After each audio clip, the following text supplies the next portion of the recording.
It shows us, even in the language that it uses, these verbs display God's grace towards us, as well as the significance of what is happening in the Lord's Supper. That we, as Christians, are the humble recipients of the grace of God. That's what it is. In fact, one person said the only thing we contribute to our salvation is the sin that makes it necessary. That's what we contribute to salvation, is our own sin. And God gives us his grace. Jesus, by the way, just to kind of clear up some of the age-old debate of, well, is this Jesus' real body? Well, it's interesting. Jesus here doesn't use the word that would have implied that what was being eaten was his flesh.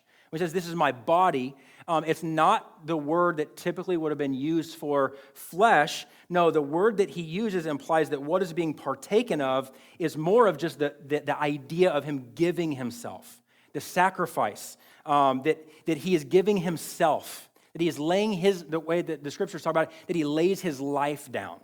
That's the kind of language that Jesus is using when he says, this is my body. And so essentially, Jesus is saying that he will give himself holy and without reserve to those who long for the grace of God. You need grace, you need forgiveness, fly to Jesus.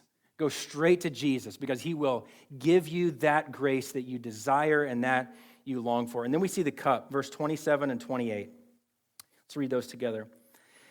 And he took a cup, and when he had given thanks, he gave it to them, saying, drink of it, all of you, for this is my blood of the covenant, which is poured out for many for the forgiveness of sins.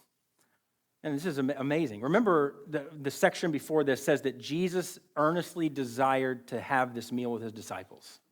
This is not a meal that Jesus got drugged to by somebody. I don't know how many times maybe your wife was like, "Hey, we got to go have this meal. We got to go eat with them." And you're like, "I really don't want to go.